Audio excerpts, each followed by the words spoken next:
प्यारे बच्चों, welcome back. कैसे हो आप सब लोग? आज मैं आ गई हूँ आपके पास अगेन कुछ इंटरेस्टिंग लेके। और वो इंटरेस्टिंग क्या है?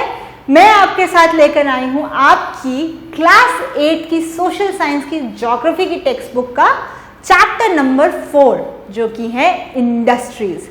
तो बच्चों, ये एक सीरीज है जिसमें हम लोग कवर अप कर रहे हैं आपकी क्लास 8 सोशल साइंस की ज्योग्राफी की टेक्स्ट बुक और हम लोग अभी तक 3 चैप्टर्स को कवर अप कर चुके हैं। अब हम लोग स्टार्ट करेंगे आज से हमारी नई जर्नी जो कि होगी चैप्टर नंबर 4 की। और ये जर्नी हम किस प्लेटफॉर्म के थ्रू कर रहे हैं? हम लोग कर रहे हैं एड्यू वाइब के थ्रू, जो है the vibe of smart education. एक ऐसा प्लेटफॉर्म जिसके थ्रू आपकी लर्निंग बनती है और इंटरेक्टिव और मज़ेदार, जिससे आप ये समझ पाते हो कि पढ़ाई सिर्फ वो नहीं जो कि टेक्स्ट बुक्स में की जाती है, बल्कि कुछ ऐसा जिसको आप अपनी रियल लाइफ में इम्प्लीमेंट भी कर सको। तो हमेशा की तरह बच्चों, हम लोगों ने हर एक चैप्टर को पार्ट्स में डिवाइड करा है और उसी के साथ साथ इस चैप्टर को भी हम लोग पार्ट्स में ही डिवाइड करने वाले हैं। ठीक है, अभी तक जो 3 चैप्टर्स हो चुके हैं उन सब के लिंक डिस्क्रिप्शन में है, तो जल्दी से जाओ उनको भी देख लो चाहे तो। और चैनल को सब्सक्राइब कर लो बच्चों, ताकि आपके आने वाली कोई भी वीडियोस मिस आउट ना हो जाए। तो आज हम लोग स्टार्ट करेंगे अपना चैप्टर नंबर 4 जो कि है इंडस्ट्रीज। इंडस्ट्रीज यानी कि बेसिकली जहां से हमारे रॉ मटेरियल्स एक प्रोडक्ट्स में, एक फिनिश्ड गुड्स में बनकर आते हैं, तो उनको हम समझने की कोशिश करेंगे। चलते हैं बच्चों। तो ये है आपका चैप्टर नंबर 4। ठीक है, तो क्या है भाई?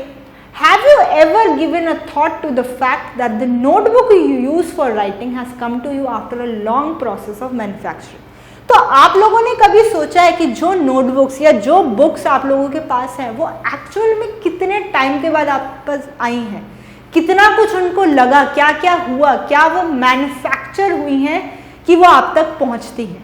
ठीक है, it started its life as a part of a tree.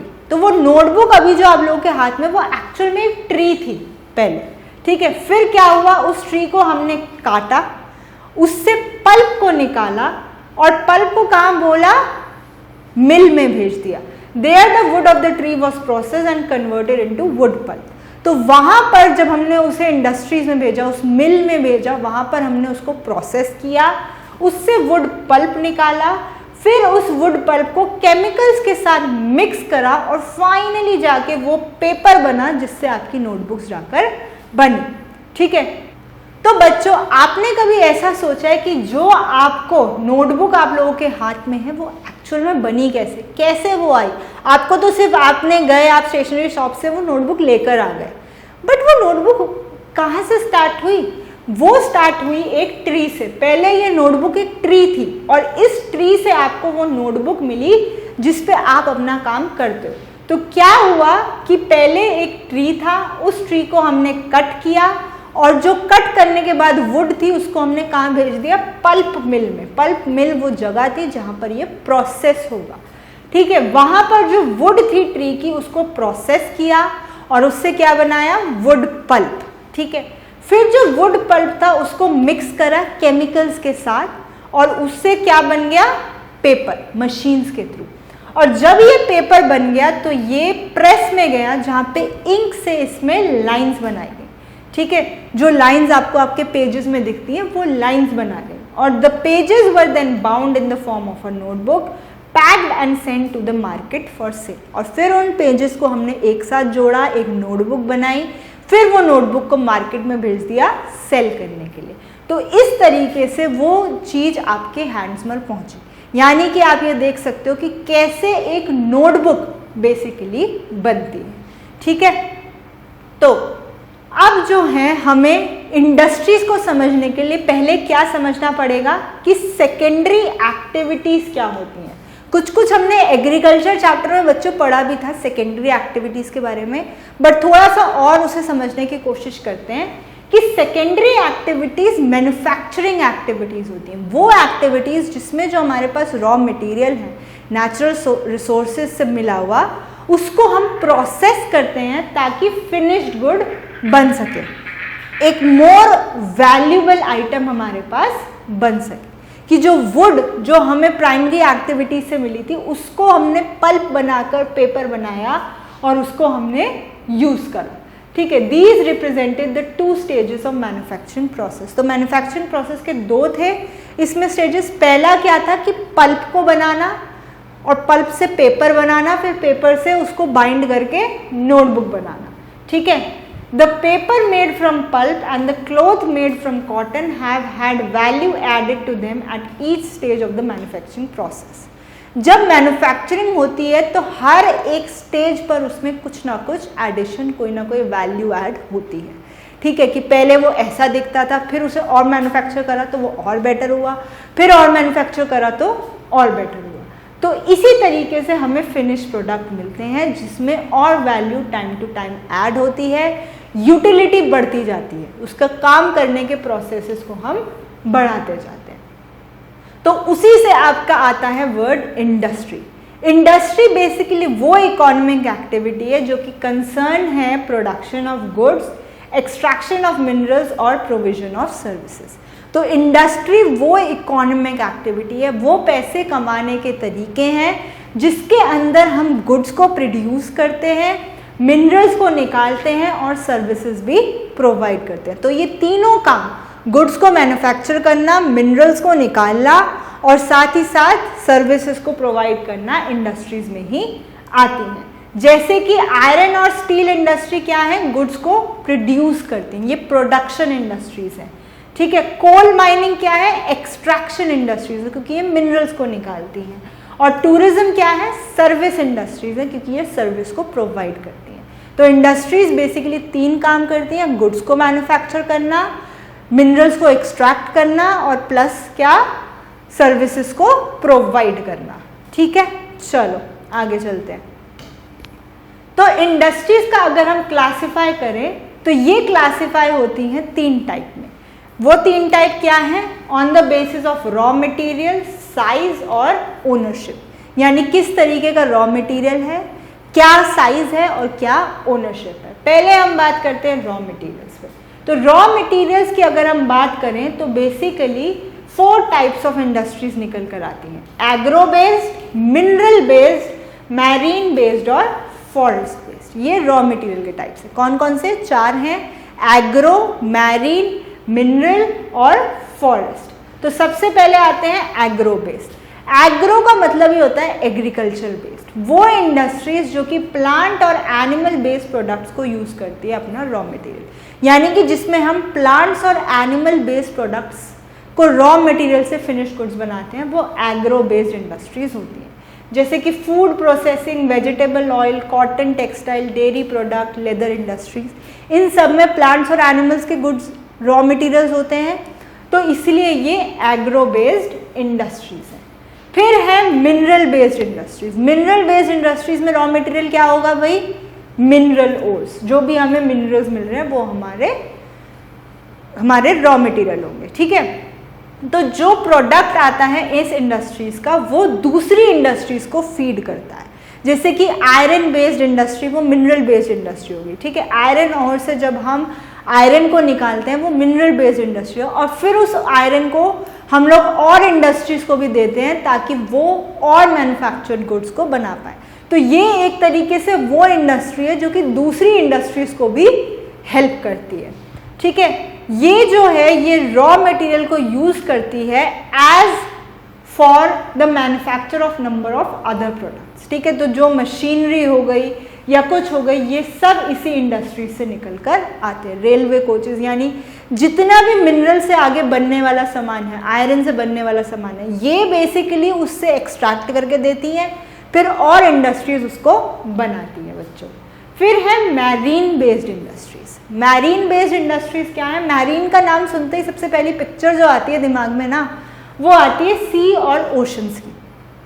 तो जो इंडस्ट्रीज सी और ओशंस को यूज करती हैं अपने रॉ मटेरियल के लिए, ठीक है, वो होती हैं मैरीन बेस्ड इंडस्ट्री। जैसे जो सी फूड इंडस्ट्रीज होती हैं, जो फिश ऑयल बनाती हैं, वो सब मैरीन बेस्ड इंडस्ट्रीज है। नेक्स्ट है forest based industries. Forest based industries कौन सी होंगी? जो कि फॉरेस्ट प्रोड्यूस को अपना रॉ मटेरियल लेती हैं, जो भी चीज़ हमें फॉरेस्ट से मिलती है वो फॉरेस्ट बेस्ड इंडस्ट्रीज है। जैसे पल्प और पेपर, फार्मास्यूटिकल्स, फर्नीचर, बिल्डिंग्स, ये सब फॉरेस्ट बेस्ड इंडस्ट्रीज है। जो हमने फर्स्ट एग्जाम्पल पढ़ा भी था जिससे हमने ये देखा था कैसे ट्री से पेपर बना, वो फॉरेस्ट बेस्ड इंडस्ट्रीज का ही एग्जाम्पल था, क्योंकि पल्प इंडस्ट्री थी उसके अंदर जो कि पल्प बना रही थी। ठीक है जी, तो ये है आपकी 4 टाइप ऑफ इंडस्ट्रीज बच्चों on the basis of raw material. आ गया समझ में? आगे चले, चलो अब आती है on the basis of size, यानी कि अगर उनकी साइज की बात करें तो किस तरीके की हो सकती हैं। तो साइज के बेस पे मतलब कि कितने लोग वहाँ पे एम्प्लॉयड है, कितने लोग उस इंडस्ट्रीज में काम करते हैं, उससे साइज का पता चलता है। और साइज के बेस पे इंडस्ट्रीज 2 टाइप की होती है, स्मॉल स्केल और लार्ज स्केल। ठीक है, स्मॉल स्केल इंडस्ट्रीज और लार्ज स्केल इंडस्ट्रीज। अगर कोई कॉटेज या हाउस होल्ड इंडस्ट्रीज हैं वो सब स्मॉल स्केल इंडस्ट्री जो कि छोटे स्केल पर चल रही हैं। ठीक है, जहाँ पे प्रोडक्शन जो है वो विद हैंड ही होता है, जैसे कि क्या, बास्केट वीविंग, पोट्री और भी कुछ हैंडीक्राफ्ट्स के जो होती हैं इंडस्ट्रीज, वो सब स्मॉल स्केल इंडस्ट्रीज होती हैं, क्योंकि वहाँ पे प्रोडक्शन बेसिकली किस बेस पे हो रहा है, हैंड बेस्ड है, कम लेबर है, छोटी सी एरिया में है एंड ऑल ऑफ दैट। ठीक है, यहाँ पे कैपिटल भी कम लगती है, यानी जो इनपुट लगाते हैं हम वो भी कम होती है, टेक्नोलॉजी भी बहुत कम होती है एंड ऑल ऑफ दैट, और जो अमाउंट ऑफ गुड्स प्रोड्यूस होते हैं वो भी कम होते हैं। लेकिन वही बात अगर हम करें लार्ज स्केल इंडस्ट्रीज की तो वो इसके जस्ट ऑपोजिट है, क्योंकि लार्ज स्केल इंडस्ट्रीज कौन सी होती हैं बच्चों, वो इंडस्ट्रीज होती हैं जिनका काम क्या है, कुछ ऐसे गुड्स प्रोड्यूस करना जो कि लार्ज वॉल्यूम में हो, जो कि large population, large area, large लोगों को कवर करे, जहाँ पे लेबर भी बहुत ज़्यादा हो, टेक्नोलॉजी भी बहुत ज़्यादा हो। जस्ट इसका ऑपोजिट, इन्वेस्टमेंट जो कैपिटल पे होता है वो भी बहुत ज़्यादा होता है, टेक्नोलॉजी भी सुपीरियर यानी कि बहुत हाई होती है और सब कुछ। जैसे कि जो सिल्क वीविंग इंडस्ट्रीज है जहाँ से सिल्क बनता है, फूड प्रोसेसिंग इंडस्ट्रीज हैं, ये सब कौन सी हैं आपकी large scale industries. Handicraft industry small scale थी बट ये आपकी लार्ज स्केल है। ऐसे जो ऑटोमोबाइल इंडस्ट्रीज हैं जहाँ पे मशीनरीज बनती हैं वो सब आपकी लार्ज स्केल इंडस्ट्रीज है। तो स्मॉल स्केल वो जो कि बहुत कम लेबर, छोटी सी जगह पर लेस टेक्नोलॉजी के साथ होती हैं, बट लार्ज स्केल जिसमें हाई कैपिटल, मोर लेबर, लार्ज एरिया और उन पे होती। ठीक है जी, तो ये होती हैं आपकी industries on the basis of size. अब हम बात करते हैं industries on the basis of ownership, यानी कि ओनरशिप कौन उसे ओन करता है, उस बेस पे इंडस्ट्रीज को हम कितने पार्ट्स में क्लासिफाई करते हैं। तो हम 4 पार्ट्स में उसको क्लासिफाई करते हैं। पहला क्या है, प्राइवेट सेक्टर, फिर है स्टेट ओन्ड या पब्लिक सेक्टर, जॉइंट सेक्टर और कोऑपरेटिव सेक्टर। ठीक है, तो सबसे पहला है हमारा प्राइवेट सेक्टर। नाम से ही पता चल रहा होगा प्राइवेट सेक्टर कौन सा हुआ, वो सेक्टर जो कि सिर्फ किसने ओन करा हुआ है, किसी एक प्राइवेट इंडिविजुअल ने। जब एक पर्सन सिर्फ एक इंडस्ट्री को ओन करके बैठा है तो वो है प्राइवेट सेक्टर, या तो एक इंडिविजुअल या ग्रुप ऑफ इंडिविजुअल। फिर पब्लिक सेक्टर कौन सा हुआ, जो कि गवर्नमेंट चलाती है। ठीक है, किसी गवर्नमेंट ओन्ड वो है। ठीक है, जैसे कि हिंदुस्तान एरोनॉटिक्स लिमिटेड, ये एक एग्जाम्पल है एक पब्लिक सेक्टर या फिर state owned sector of industry, या स्टील अथॉरिटी ऑफ इंडिया। ठीक है, नेक्स्ट है जॉइंट सेक्टर। जॉइंट सेक्टर या जॉइंट इंडस्ट्रीज बड़ी इंटरेस्टिंग है। ये ऐसी इंडस्ट्री है जिसमें पब्लिक और प्राइवेट दोनों का ही हिस्सा होता है। कुछ सेक्टर गवर्नमेंट का है, कुछ सेक्टर किसी इंडिविजुअल का है। जैसे कि मारुति उद्योग लिमिटेड, ठीक है, जो मारुति है वो एक ऐसी है जो कि पब्लिक और प्राइवेट दोनों है, इसलिए वो जॉइंट सेक्टर इंडस्ट्रीज में आती है। और नेक्स्ट है कोऑपरेटिव इंडस्ट्रीज। कोऑपरेटिव इंडस्ट्रीज वो होती हैं जो कि ओन्ड और ऑपरेटेड होती हैं बाय द प्रोड्यूसर्स और सप्लायर्स ऑफ रॉ मटेरियल्स। जो कि रॉ मटेरियल्स प्रोवाइड कर रहे हैं वो इसको ओन करेंगे। सबसे बेस्ट एग्जाम्पल आपको जो कोऑपरेटिव का मिलेगा वो सुधा डेयरी तो इन्होंने दे रखा है और आनंद मिल्क भी दे रखा है, बट एक और नाम है जिसको हम लोग बहुत अच्छे से जानते हैं, अमूल।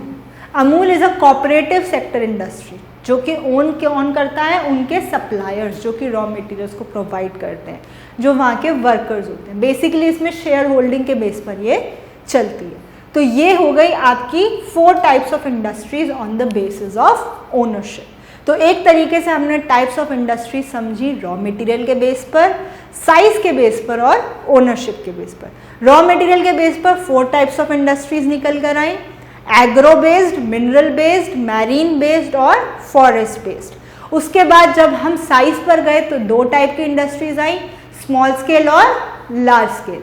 और फिर बच्चों जब हम ओनरशिप पे आए तो फिर 4 टाइप्स की आई, प्राइवेट, पब्लिक, जॉइंट और कोऑपरेटिव। तो ये हैं आपकी different types of industries. And with that we come to the end of part 1 of this chapter, जिसमें हमने बेसिकली टाइप्स ऑफ इंडस्ट्रीज को समझा। अब मैं आपसे मिलूंगी नेक्स्ट पार्ट में इसी चैप्टर के लिए। तब तक के लिए स्टे ट्यून्ड, चैनल को सब्सक्राइब कर दो ताकि आने वाली कोई भी वीडियोस मिस आउट ना हो जाए। थैंक यू बच्चों, बाय बाय।